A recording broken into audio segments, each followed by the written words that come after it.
Buenas tardes, doctor. Buenas tardes, doctor. Buenas tardes, Marco Polo, Cintia. ¿Me escuchan bien? Buenas tardes, doctor. Sí. Nayeli, ¿cómo estás? Buenas tardes. A ver, ¿ya estamos completos? ¿Estamos listos? Chicos, sí. ¿Solo son 9? 25, no, 25, ya. Muy bien, voy a compartir mi pantalla, ¿ya?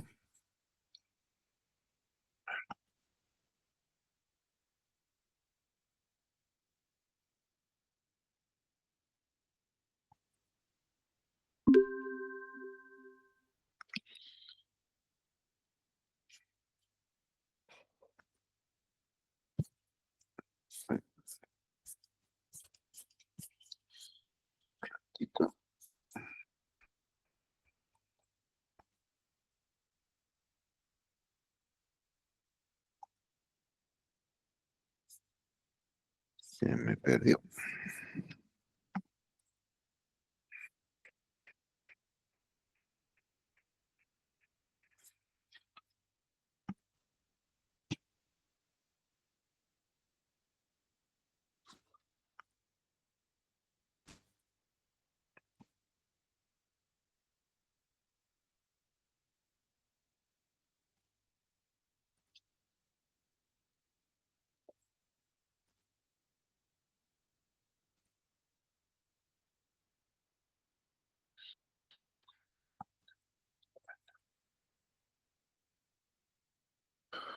¿Ve mi pantalla?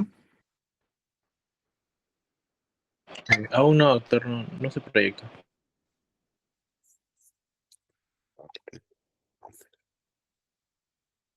Ahora sí. Ahora sí, doctor. Ya, miren. Tengo dos versiones. Ya. ¿Están viendo, no es cierto? Sí, doctor.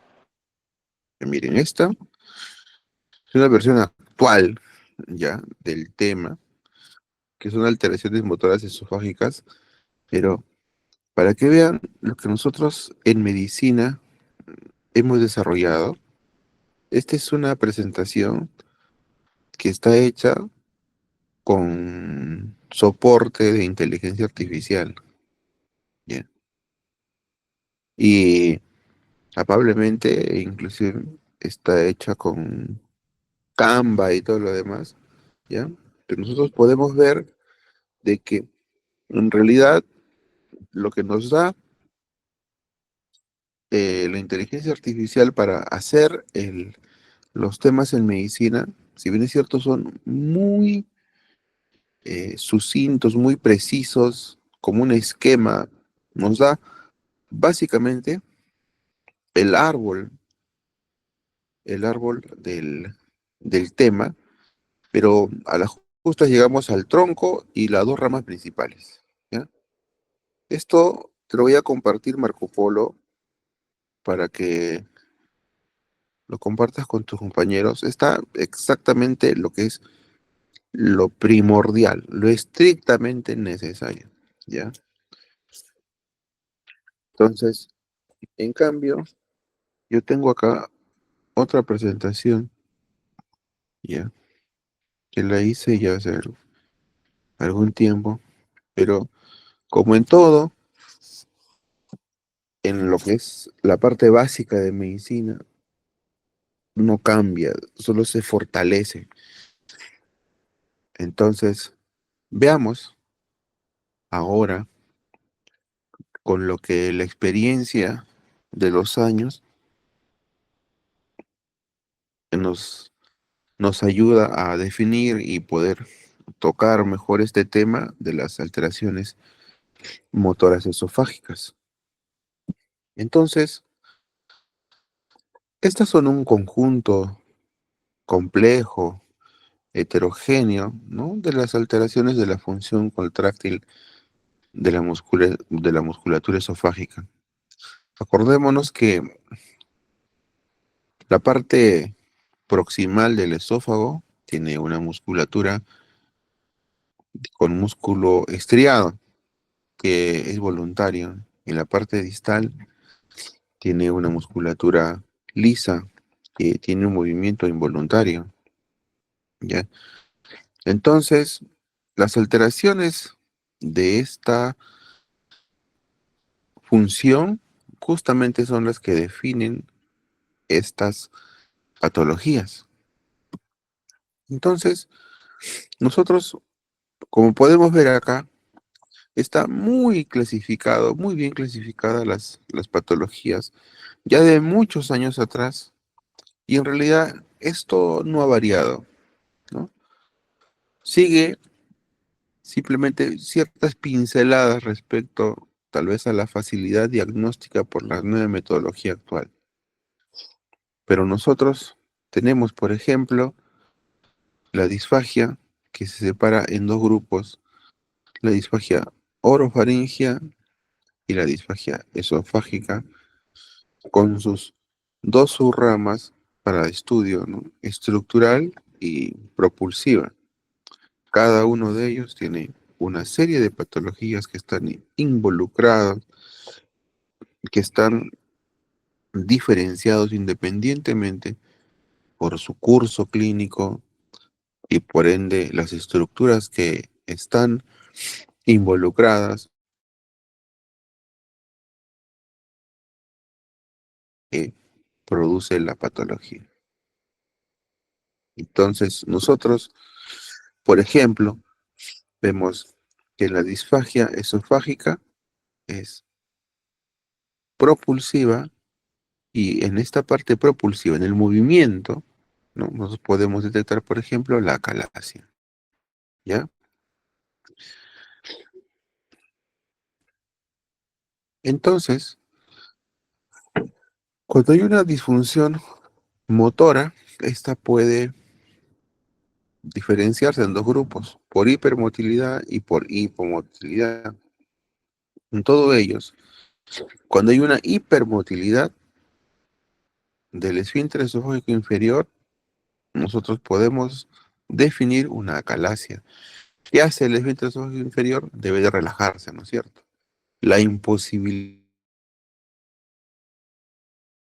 el contenido que de la boca debe pasar hacia el estómago, el bolo alimenticio, la saliva, no pueda hacer ese viaje a través del esófago porque se encuentra cerrado en la parte distal y empieza a tener una breve retención. Y esta retención finalmente termina lastimando la musculatura de manera irreversible, de tal manera que al final nosotros tenemos un esófago muy aumentado de volumen porque está reteniendo un contenido líquido y a nivel radiográfico se ve un nivel hidroaéreo, ¿ya? Entonces, tenemos dentro de la clasificación trastornos de la faringe y el esfínter esofágico superior. Entonces, cuando estas estructuras, como les comentaba, están formadas por fibras musculares estriadas, ¿ya? Entonces, esta alteración, ¿no? Justamente son las que se generan finalmente con una disfagia orofaringe, que es la parte alta, ¿ya? Y en el esfínter esofágico inferior, ¿no? Como ya vemos, tiene una alteración de la musculatura lisa, ¿no? Y ahí nosotros tenemos trastornos motores esofágicos primarios y secundarios, ¿no? Los secundarios, por ejemplo, son luego de que el paciente tuviera una neoplasia, por ejemplo, esofágica distal, ¿no? Y dentro de los trastornos motores primarios, ¿no? Podemos ver, está la acalasia clásica, el espasmo esofágico difuso, el esófago en cascanueces, ¿no? Y la motilidad esofágica ineficaz. Y nosotros, ¿cómo hacemos el diagnóstico de esos trastornos esofágicos?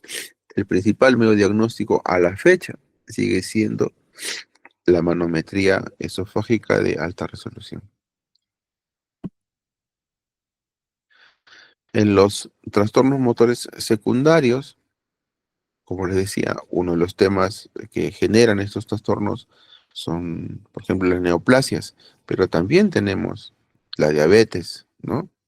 Tenemos la esclerodermia, la enfermedad mixta del tejido conectivo, la artritis reumatoide, una calesia secundaria, una enfermedad de Chagas, la amiloidosis, el alcoholismo, etc.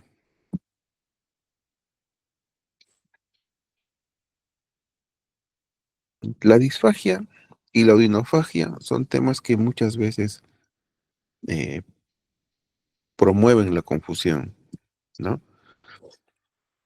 Tenemos que definirla bien, como que la disfagia es la dificultad para el paso del alimento a través de la boca, faringe o esófago. O sea, cuando la comida no pasa. Es distinto de la odinofagia, que es el dolor.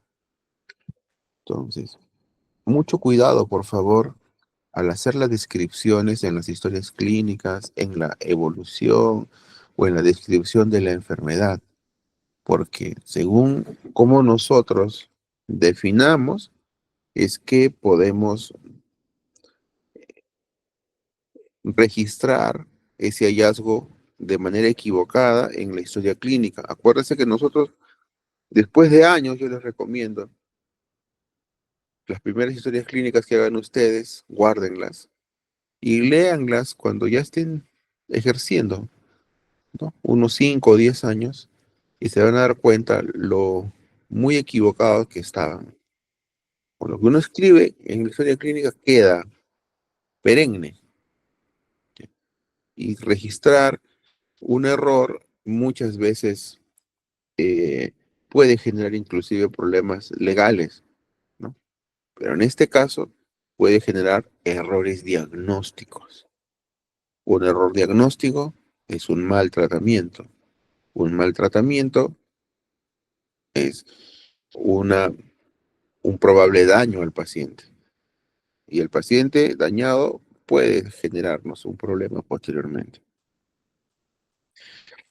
Entonces, la disfagia, dificultad para el paso del alimento, odinofagia, dolor al tragar, y la regurgitación, retorno de los alimentos del estómago o del esófago hacia la boca sin esfuerzo del vómito, o sea, sin náuseas. Al paciente simplemente se toma alguna posición, ¿no?, donde baja la cabeza y el alimento simplemente pasa del estómago hacia el esófago y la boca, ¿ya? Se puede comparar como con lo que hacen las vacas, ¿no? La rumiación, ¿ya? Puede haber una estasis en el esófago distal que hace que se forme pues una colección de líquido a nivel esofágico distal que se regresa fácilmente, o del estómago, que no haya una funcionalidad adecuada a nivel del cardias que promueve el paso del alimento desde el estómago hacia la boca. ¿Cómo podemos diferenciar eso? Si es que el estómago, si es que el alimento que regurgita viene desde el esófago o desde la boca, por el sabor, ¿no? Que preguntarle al paciente, no van a estar probando ustedes. Hay que probar al paciente, hay que preguntarle si es que lo que regurgitan tiene un sabor ácido, amargo, o conserva el mismo sabor del alimento que han ingerido. Acuérdense que cuando el alimento llega al estómago, se expone a los jugos gástricos y los jugos gástricos son ácidos, ¿no? O contienen sales biliares. Entonces, en el estómago, el alimento se pone amargo y ácido. Y cuando regresa desde el estómago, toma ese sabor. Y eso es lo que el paciente acusa al momento de entrevistarlo. Entonces, como les comentaba, el mejor método diagnóstico, el estudio auxiliar más importante es la manometría esofágica. Aquí nosotros podemos ver de izquierda a derecha, ¿no?, el tiempo, y de arriba a abajo el área esofágica. Entonces aquí en esta columna de la derecha, nosotros vemos un gráfico, un esquema de cómo es el esófago, ¿no? A nivel esofágico, en la parte superior se ve como una pequeña estrechez que está determinada pues por la presión que hace el músculo cricofaringeo en esa zona, ¿ya? Después en el esófago medio, después abajo, en el cardias, también hay un aumento de presión, ¿no? Por esta estrechez. Entonces nosotros ahora vamos a hacer la columna de la izquierda. Vemos, mientras más presión, se supone es en milímetros de mercurio, más presión es el color más rojo, ¿no es cierto? Menos presión es más azul. Ya está. Entonces, ahora miremos el gráfico de la mitad. La parte roja, se supone que hay presión, por eso que está roja, roja, roja, roja, se mantiene hasta el final, que es justamente corresponde a la estrechez superior. Y en la parte final está el esfínter esofágico inferior, ¿ya? Entonces, aquí nosotros podemos ver una imagen compatible con con un esófago en cascanueces, ¿no? Entonces, hay una onda de propagación normal, pero la contracción, miren, esta área roja es muy intensa y prolongada. Y por esta contracción, ¿ustedes creen que va a pasar el alimento? No pasa, pues, se queda ahí atracado. Muy bien. ¿Qué más podemos hacer? Una endoscopía. Endoscopía, gastroscopía, videoendoscopía, como lo quieran llamar, ¿no? ¿Qué más? Una radiografía varitada, ¿no? Y en algunos casos especiales, inclusive con contraste hidrosoluble, ¿no? Si utilizamos sales de yodo. ¿Bien? Un segundito.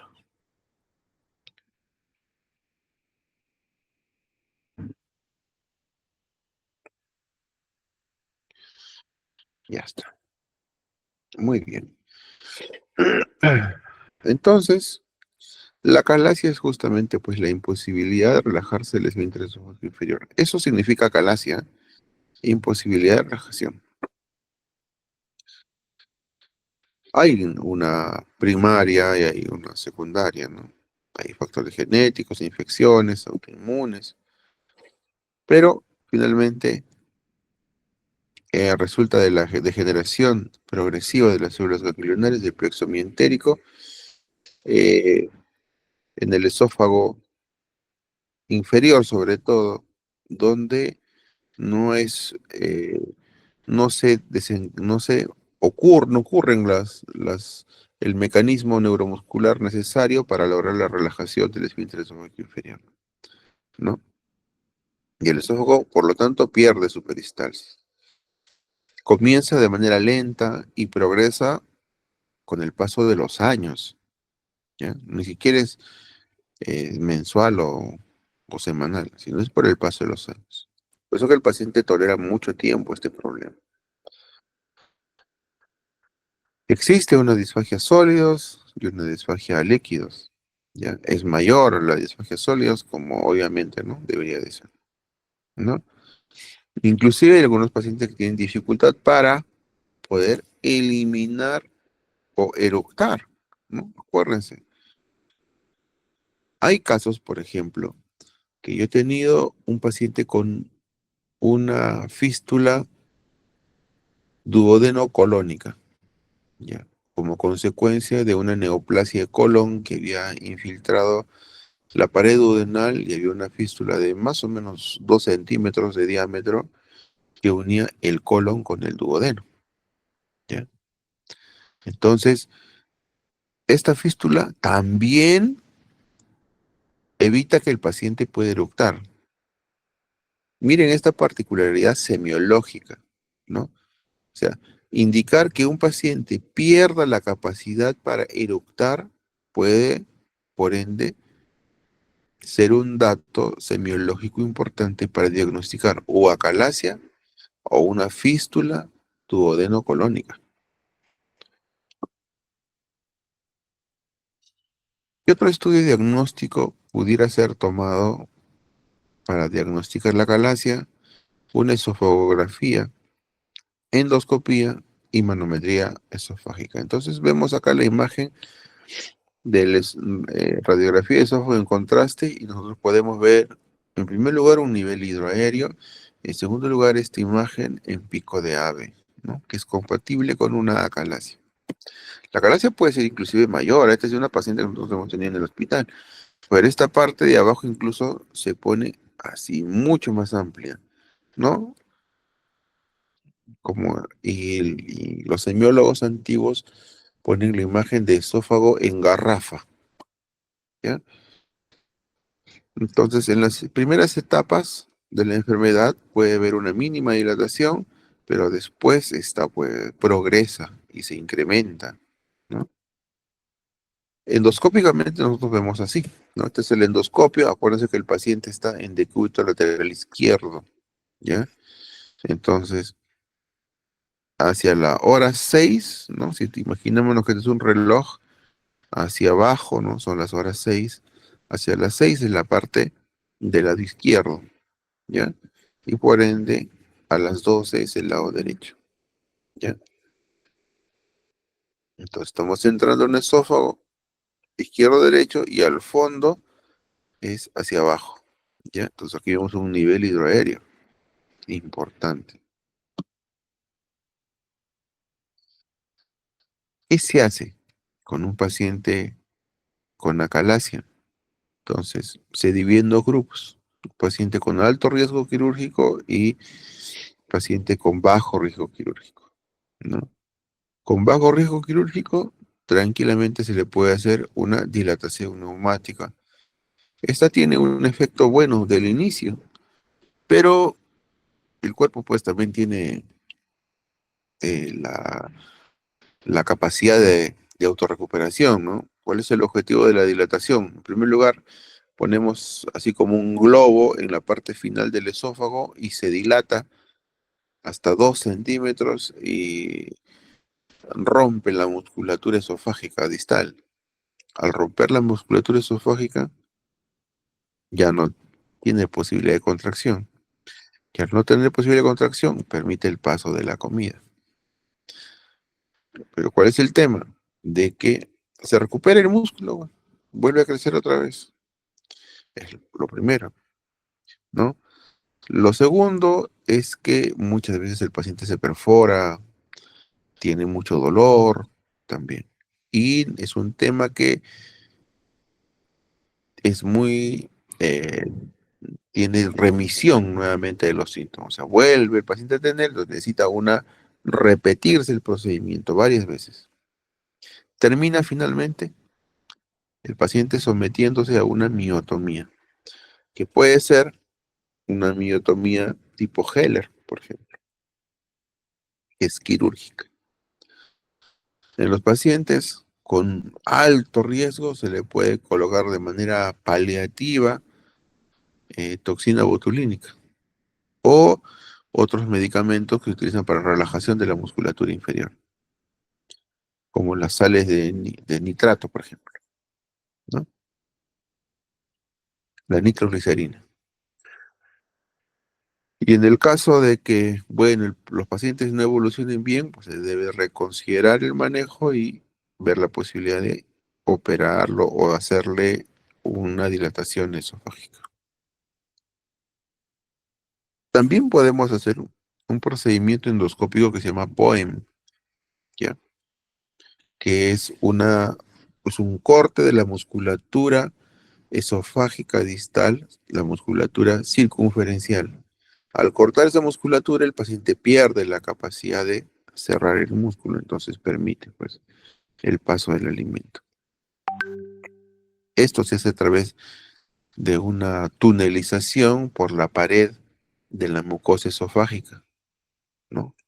Por ese túnel llegamos hacia la musculatura circunferencial y hacemos el corte progresivo del esfínter esofágico inferior.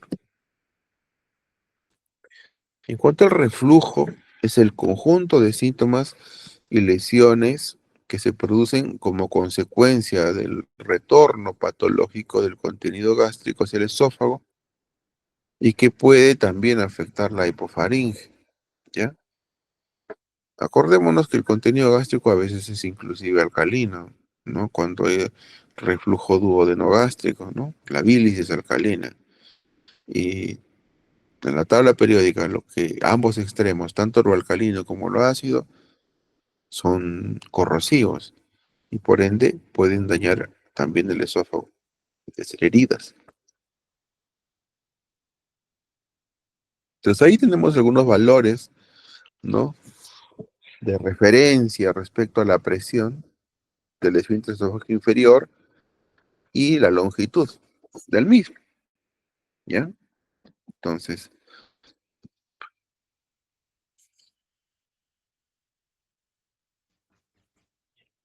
un segundito, por favor.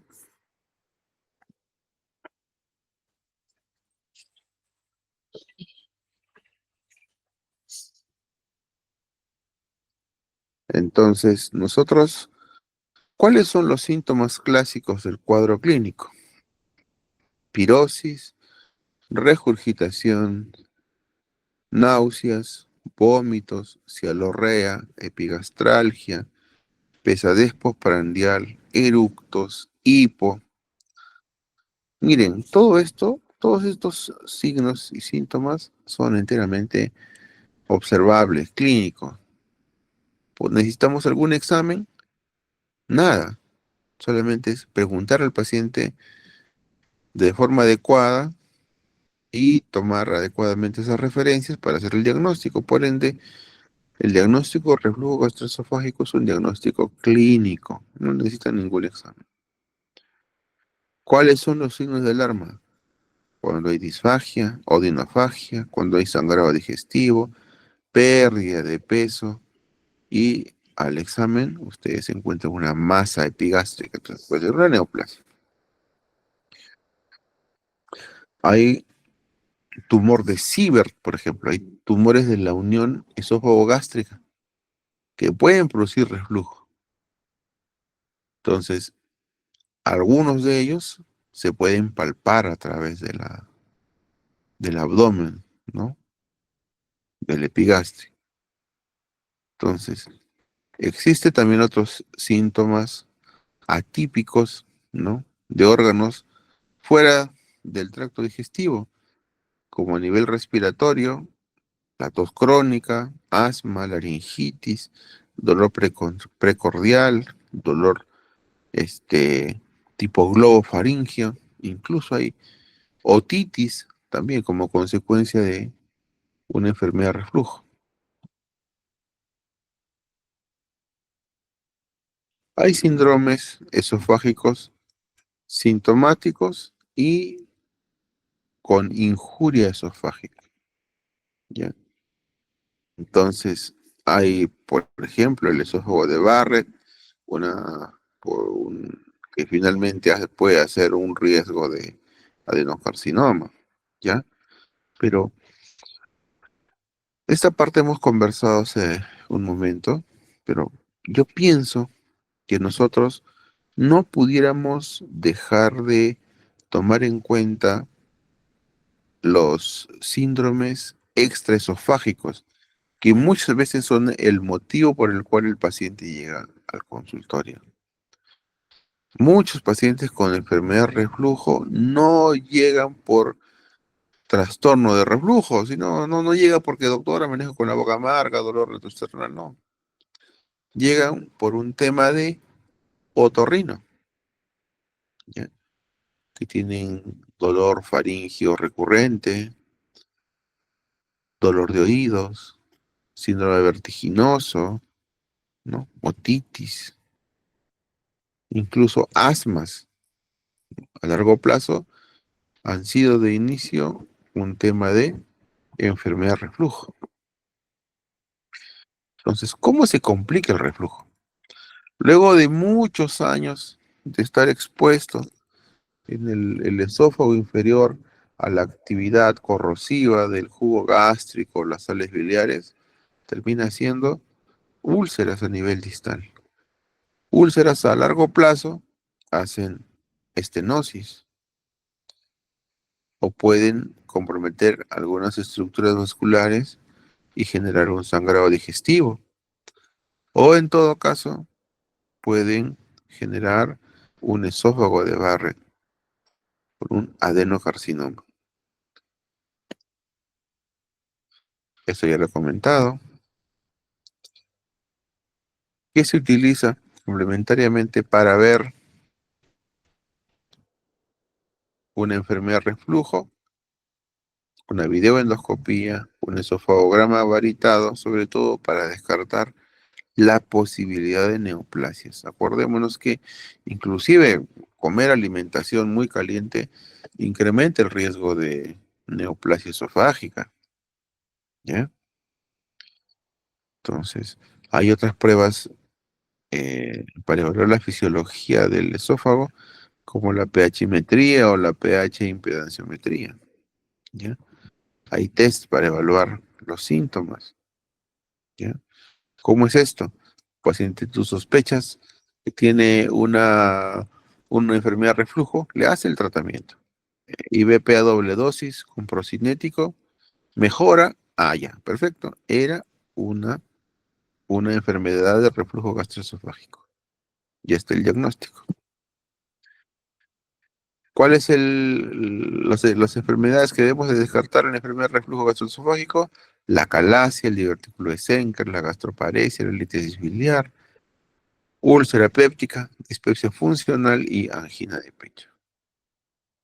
De hecho, incluso algunos pacientes con angina de pecho alguna vez han venido a la consulta pensando que era un tema de gastritis, esofagitis, porque habían tenido también anteriormente y por eso venían con esos síntomas, pero finalmente luego de una evaluación detallada pudimos darnos cuenta de que se trataba de un tema cardíaco distinto, ¿no?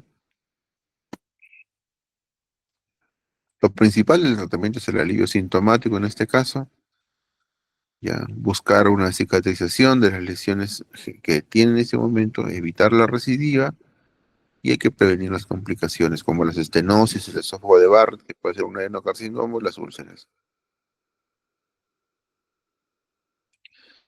¿Qué se tiene que evitar? Alimentos tipo grasas, chocolates, menta, café, alcohol, o los cítricos, las bebidas gaseosas, los picantes.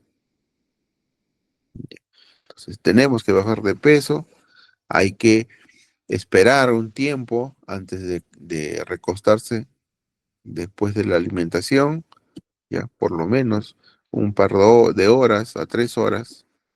Después de alimentarse uno se recuesta a dormir, de preferencia el decúbito lateral izquierdo, dejar de fumar y hay que elevar la cabecera de las camas. Ahí vemos el omeprazol, lansoprazol, rabeprazol, esomeprazol, la mayoría es a doble dosis, miren. La dosis estándar es 20 a 40.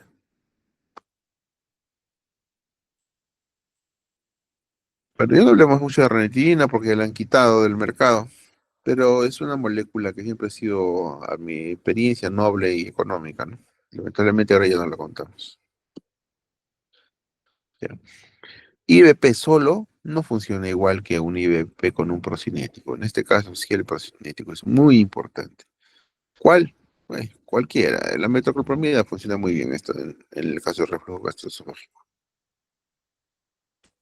Pero un solo medicamento, no, no va. Hay tratamientos quirúrgicos, ¿ah? Hay la fundoplicatura de Nissen, la de fundoplicatura de Toupet. Inclusive hay tratamientos endoscópicos, ¿no? Hay un clipaje endoscópico que va muy bien, muy, muy bien. ¿Ya? Entonces, miren el algoritmo diagnóstico de tratamiento para hacer, ¿no? O no el tratamiento o la parte quirúrgica.